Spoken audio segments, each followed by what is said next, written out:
Looking for a fun way to raise money for your nonprofit, sports team, organization, or school? Not only does Lamar Marie Gourmet Popcorn have the most delicious gourmet popcorn, but they have a fundraising program that keeps things sweet and simple. No upfront costs, hidden fees, and y'all, it's easy. They set everything up for you. They'll set up a branded website just for you, and all you have to do is share the website link with your supporters. You keep 50% of every Lamar Marie Gourmet Popcorn you sell. Now, there's nothing salty about that. It's a sweet deal. To start your fundraiser, head over to lamarmarie.com and fill out their fundraiser registration form. Lamar Marie website is in the show notes.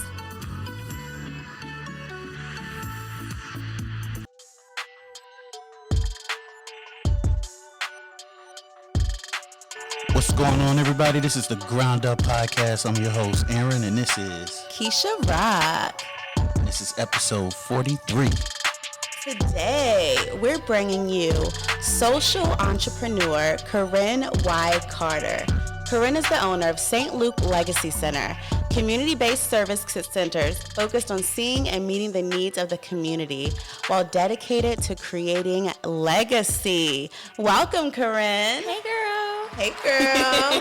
So, y'all, this is an in-person episode. Pretty cool. It is pretty cool. Yeah. It's nice. So I'm the third. Yeah, you're the third in person. Yeah, the third live episode we've done. Not live. Maybe we will get to live episodes. That'd be a good idea. But y'all know how it goes when we're in the field. Aaron does not have a mic. So you mostly get me anyway, but today you'll definitely just get me.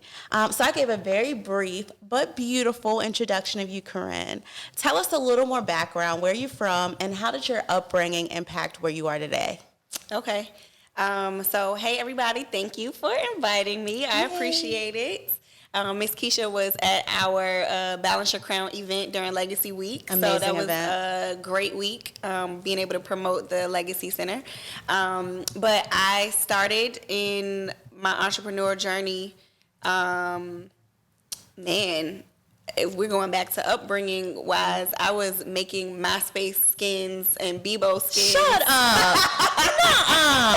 Yes. I did not expect you to say that. If we're talking about way back, I was charging folk for a graphic with Bow Wow on one side and you on the other side and say married in, you know those banners? Yes, I know exactly I was what making you're those talking banners. about. I taught myself Photoshop. Yes. And I was making those banners. I was making mixtapes. Okay. I was a LimeWire head. I was selling them. I was slinging them. So, okay, there had to be, who was around you or what was motivating you to be a hustler so young? I come from a long line of hustlers. So Okay. my daddy's a hustler. I watched him get up every morning and, he was a landscaper. Okay. But get up every morning and do that for him, do that for himself. And so I knew that was kind of my trajectory just because I've always kind of had an issue with authority. Ooh. And so never really liked anybody telling me what to do. Yeah. So if you look at my disciplinary records back in the day, that's what that looks like. Don't let her make y'all think she's some bad girl. Let's talk about the fact that you are a social entrepreneur. So I didn't know what that meant. So I had to look it up, and I'm going to let you say in your words what it means. Okay. So what is a social entrepreneur? For me, being a social entrepreneur means starting businesses that promotes and propel positive social change. Absolutely. Yeah. So when I looked it up, it says a person who establishes an enterprise with the aim of solving social problems or affecting social change. While Korinn may not be good at authority, you obviously have a deep, side of you that cares about people. Yes. And making change. So you established the Korinn Y Carter Enterprise Incorporation, social enterprise here in Richmond that's created a network and ecosystem of services that meet the needs of our community. Yep. So the enterprise currently manages other community-based service businesses and one nonprofit, right? Yes, ma'am. So you are literally the exact definition of a social entrepreneur. You are an enterprise. That's beautiful. Thank you. Yeah. Yeah. So let's talk about that. How do you structure that? Because it's not like, you just went and got an LLC and you have like one business. You have several things you're doing. So let's talk about that. Right. Going back to upbringing, I'm from Battery Park, Northside, Richmond. Richmond, raised and bred. Yes. Yeah. Right down the street. But I big influences and mentorship was, you know, kind of hard to come by. Or we think about back when we were growing up, we didn't have Instagram and we can pull up everything and learn all of these different things that our kids now can do. So I was studying hip-hop moguls. That's what we know of, you know, business and money and, you know, wealth is like they started selling drugs and then they flipped that into music and then they created these enterprises.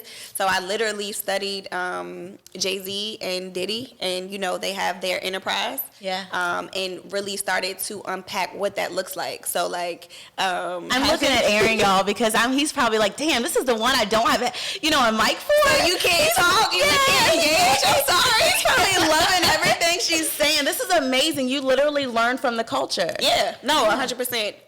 And, you know, in asking of why, you know, I wanted to go into the social change realm is because I was a kid that needed the services that, you know, we started and we have. Yeah. So raised by a single dad, you know, like I said, a hustler. Yeah. Single dad and missing that component of the, you know, the mother or the woman influence. My grandmother helped raise me and, you know, phenomenal. I think they did a good job. They did. But, you know, I needed that mentorship. I needed, you know, an outlet. Therapy didn't work for me in that capacity. It was a white woman looking at me. And, you know, I remember when my parents divorced, I specifically remember a therapy session and I flipped the sand table over on her. Oh, wow. You know, because I'm not talking to you. You don't know where I come from, what I do. And so that has been literally the thread and the basis of everything that I'm doing, creating culturally competent services and programs that promote the social change piece. I love it. Let's talk about that. Let's get a little deeper on what the St. Luke Legacy Center does, and tell us about your other organizations. Okay. Yes. So the St. Luke Legacy Center is kind of like the newest. It's like the baby. Yeah, that's what I know you from. And then when I started doing my research on you, I said, oh, wait a minute. This doesn't stop here, and it didn't begin here either. No, ma'am. Yeah, so it's cool. People are like now getting introduced to me in this way.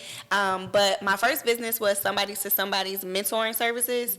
Well, you know what? Let me just take it all the way back. So my first organization was Chase Dreams Not Boys. Okay. And so created that organization. Chase Dreams Not Boys. Yeah. Come on. Put some respect on it. Right. Yeah. So again, going back to the female mentorship. Yeah. Created Chase Dreams Not Boys to, you know, I didn't know that kids weren't hearing that they could be anything they wanted to be. So that was one thing that my dad told me every day. I was going to be president of the United States, and I don't want to be president, but it set my bar high. Yes. So I had something to aim to. So when I started working with kids, you know, I didn't come from much, or, you know, I wasn't in the projects. But when I'm starting working with even more underprivileged kids, they've never heard that they can do whatever it is they want to do. They had no dream. They had no vision beyond graduating high school. Yeah. If that was even in their forefront. So created Chase Dreams Not Boys to infuse that into girls. Right. I love that. After school programming, started as a student organization at George Mason. How old Mason. were you when you started this? That was 2011. So that was my second year at George Mason. Wow. Yeah, undergrad. A college student thinking about someone other than herself. That's, I mean, where do you see that at, though? I didn't even think about it like that. But so the girls on campus joined the organization, and then we went out and did community service projects, and we did our after school program and did events on campus and things like that. And so then we expanded to ODU and then expanded to VCU. So at one point, at the height of Chase Dreams Not Boys, which was probably, I'd say, 2014, 2015, we had over like 150 members. Wow. Of college women that joined this organization. And so that was my start. Yeah. We stayed up all night in Georgetown Library and wrote our bylaws for a nonprofit and got a pro bono lawyer from McGuire and Woods, and they helped us get our 501c3 status. So I got 501c3 status, I think 2014, 2015. So I graduated undergrad in 2013. Okay. Yeah, and so that started. Yeah. That started. So all right, so that's like straight out of college. Did you Was there ever a moment when you was like, okay, well, now I have to go get a job?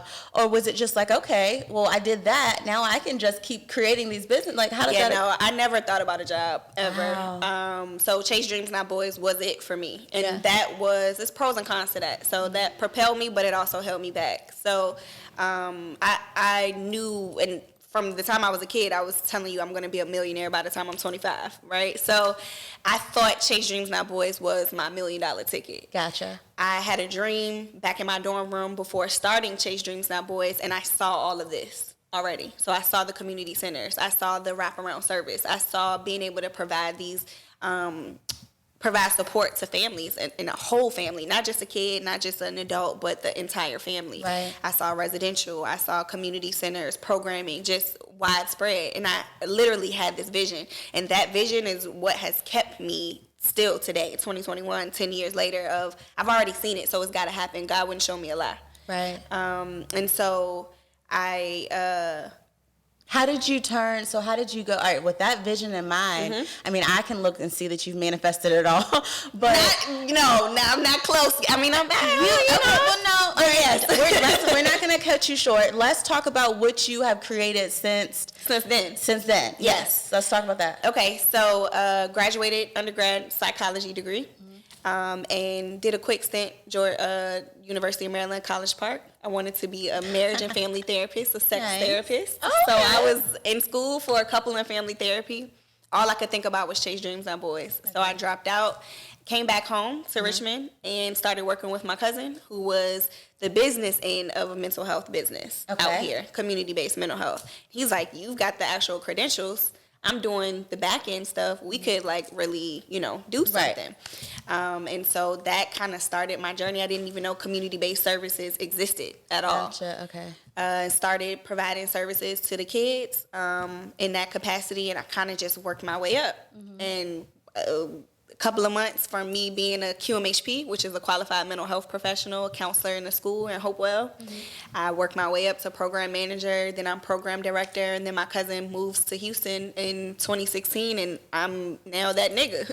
So now you're running it. So now I'm running everything. Wow. And I have to keep everything going because it's fueling what he's doing out in Houston, which is expanding. So it's taking what we're doing here. So it really is in your blood. Yeah. So went to Houston and had a complete, open market and, creating things there, which he's still doing. But so you've learned a lot from him. Yes, definitely. We learned a lot from each other. So that's my first business partner, my first everything. George, So he was the book reading Legacy Week that Tuesday. Yeah. Nice. So what services does St. Luke Legacy Center provide? And tell us about the location in Hopewell, too. What's there? Okay. So first business was Somebody to Somebody's mentoring services. And that provided therapeutic mentoring to youth. Okay. And that was my first contract with Hopewell. So I had a contract with the city, and I was able to, service those kids. Kids who are transitioning out of group homes or incarceration, things like that. And so Somebody to Somebody's mentoring services, started doing summer programming for Hopewell. That's what I love to do. I love to write programs. Okay, gotcha. So really seeing a program come to life of the activity that the kid is doing and how does that relate to the goal and the skill that we're trying to learn and, those types of things. Engaging with the kids. Summer is my favorite time. Yeah. And so then created a new Legacy Family Services. We were with another mental health company and kind of built our own company under their company. But we weren't the key holders or the gatekeepers. It wasn't our license. We weren't running things. So they lost their license. Oh, man. And we had 70 clients. And so... And you couldn't operate without their... No, you can't operate without a license. Yeah. Right, you can't operate without a license. Right. And so that was my first time going broke. Oh. So at 23, I'm making $100,000, right? And so I'm making more money than all of my friends. I'm making more money than my dad ever made. I'm 23. Yeah. And so I'm operating fully from ego, which we can get into that later. But operating fully from ego, but then lost it all. Okay. Well, do you feel like that had to happen? Yeah, for sure. Yeah. And that has happened a few times since. Yeah. Because that's a part of being an entrepreneur. You go up and you go down, you know? Absolutely. And so for our like Hail Mary to salvage and save everything that we have, we put our last dollar into getting our license, our own license. Mm-hmm. So me and my cousin put our money together and submit, which that was 2015. Mm-hmm. So that doesn't come into fruition until 2018. Okay. So from that point, we're still piecing it together, working with different people, building. So we have this whole corporate, I have this whole business structure. I have staff, I have payroll. My payroll at that point was 40, 50 grand every 2 weeks. Like, that's a lot of money, you know. But didn't have my own license until 2018. So that's a new legacy family services. Okay. And that process just takes a long time with the state because you're getting, you know, approved through different red tapes and all of that. So, Intensive In-Home was my first community-based service.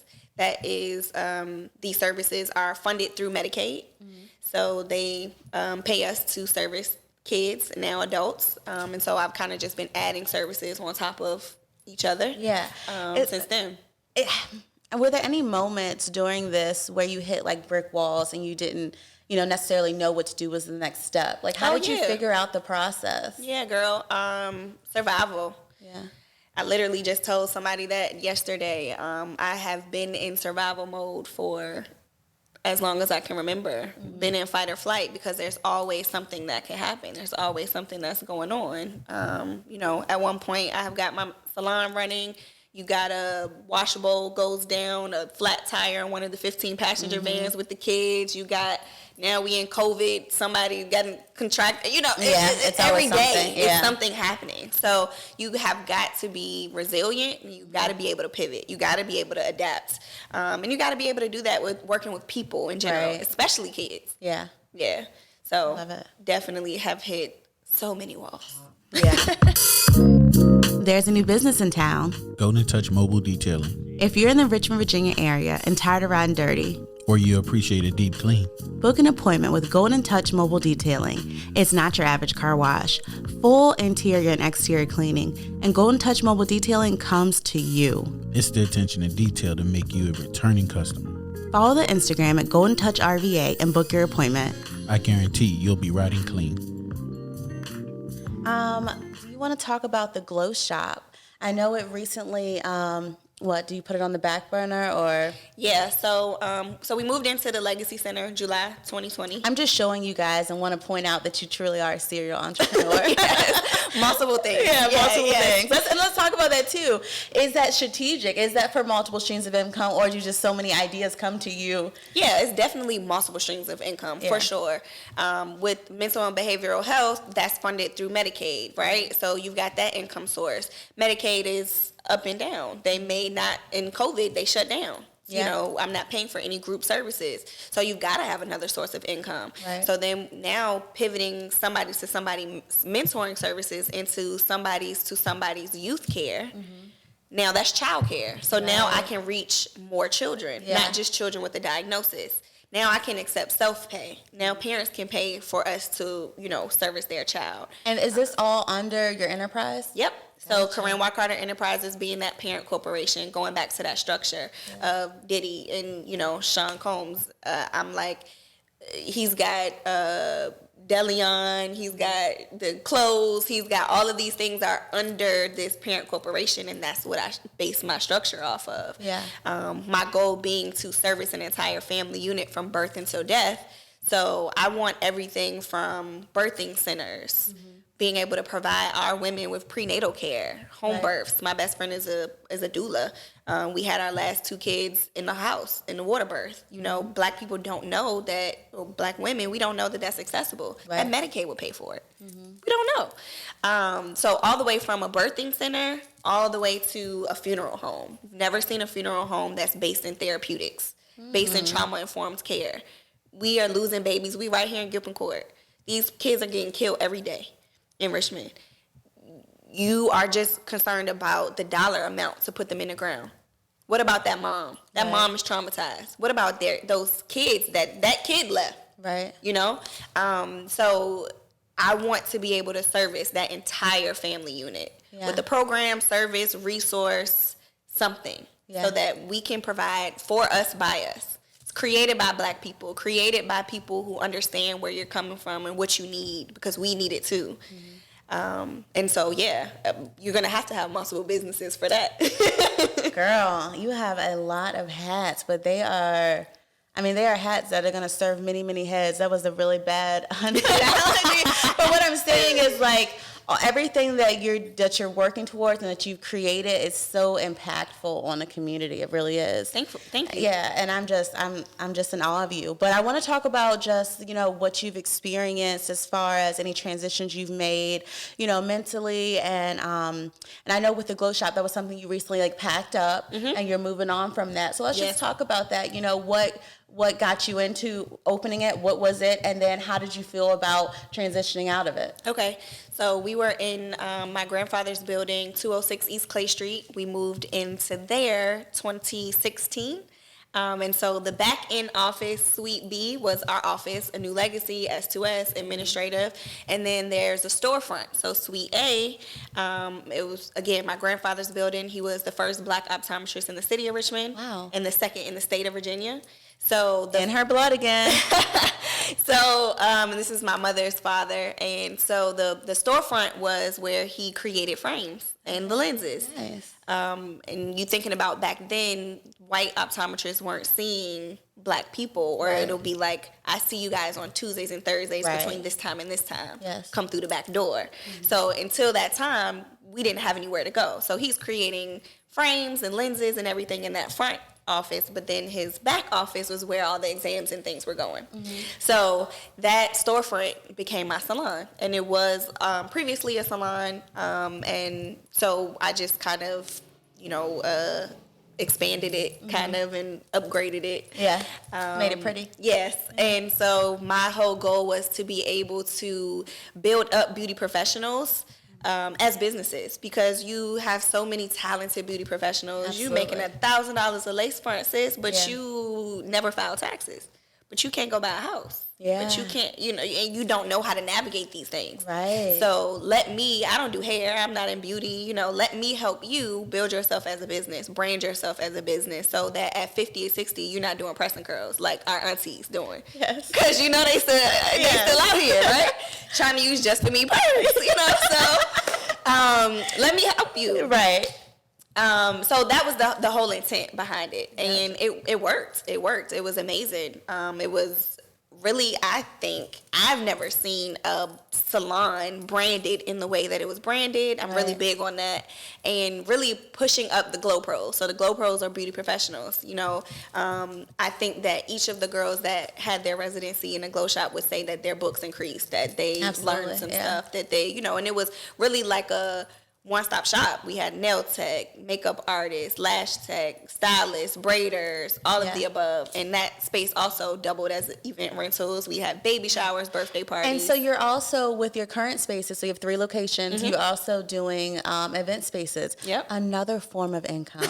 Like, seriously, you are killing it out here. I appreciate it. Yeah. Thank you. Well, I think what's remarkable is that you clearly have a mind that's a visionary. You see visions. But the fact that you actually act on them, and so many people get stuck in the vision part, and that you actually take action, what do you think it is about you that propels you? It's by any means necessary type thing. I don't have a choice. It's your grit. Yeah. I don't feel like I have a choice. People ask me that question and I get hung up on it. It's just like, this is what I was put here to do, So I don't know. Yeah. I just keep going. But going back to your question with the Glow Shop of closing, that was hard because it was my baby. And that was hard with a lot of my entities of just, we as Black people don't have much. So when you have something, you want to hold on to it. Absolutely. You want to keep it to yourself. You don't want partners. You don't want to bust your money down. I don't want to do no percentages. I don't want to, and so I have struggled with that for a while. And again, operating from ego, it's my shit. Like I'm 100%, I'm the owner, all of those things. And so letting go of the Glow Shop, it was time. I should have done it prior to now. Should have done it earlier, but I was holding on. Yeah. We moved out of that building, you know, my office building back in last summer. So it was hard for me to still try to maintain. It was easy because I was there. Right. It was hard for me to maintain that. And, you know, a salon you got to be there. Yeah. You got to be there or have somebody there in place. Well, it definitely seems like you still have more than enough to focus on and grow and flourish. Yes. The glow shop is not dead, though. Yeah. So just know, we coming back. Oh, okay. Y'all heard here in the Ground Up Podcast. You heard it here first. All right, let's talk about the financial part of starting your businesses. So aside from fear, finances seem to be what holds many people back from acting on their entrepreneur visions.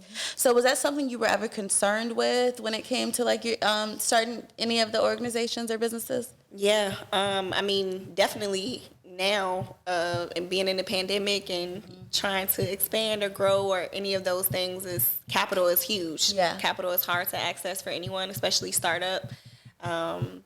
But for me, I kind of was blessed in starting a business that was very low expense-wise, but was very lucrative in the return. I gotcha. So mental health is really not... mental health community-based services is not much of an overhead besides your payroll. Okay. And so being able to start in that way and make a lot of money, which is where a lot of people get hung up with the mental health piece, because that's a very saturated field, especially here in Richmond. People, take advantage of that. And so I was kind of just able to reinvest, you know. So I reinvest most of everything that I have. I have tricked off a lot of money. Don't get me wrong, but have put just most of everything back into it. Yeah. Do you pay yourself? Yeah, not right now, girl. But I was on payroll. That was a big deal for me to actually W-2 myself. And actually pull a salary and be able to file taxes on Korinn Y Carter Enterprises. Girl, you doing big girl stuff now. That was 2018. Yeah, last summer got benefits, so able to offer my staff full benefits. That's huge. Yes, which is definitely huge. You don't see any small business with staff under 30, and at one point I didn't have 30 staff, but we are very much low as far as staffing wise now for me to be able to offer. It's usually 30 employees or more you're offering benefits. Right. But, we have 10 or 15 and, we have, so, yeah. That's awesome. Definitely a big deal. How has your faith or spirituality played a role in building your brand, your businesses, and where you've gotten today? I think I've been innately tapped in and divinely connected since I was a kid. Raised Episcopalian, Christian. A lot of people don't know what Episcopalian is. You don't hear. That's one of the ones you don't hear very often. Right. Yeah. It's somewhere on the Catholic end. It's somewhere going in that route. But my grandmother is Episcopalian, and I rebelled. And she told me when I was 12 I could do what I want. And so I started going to Baptist church.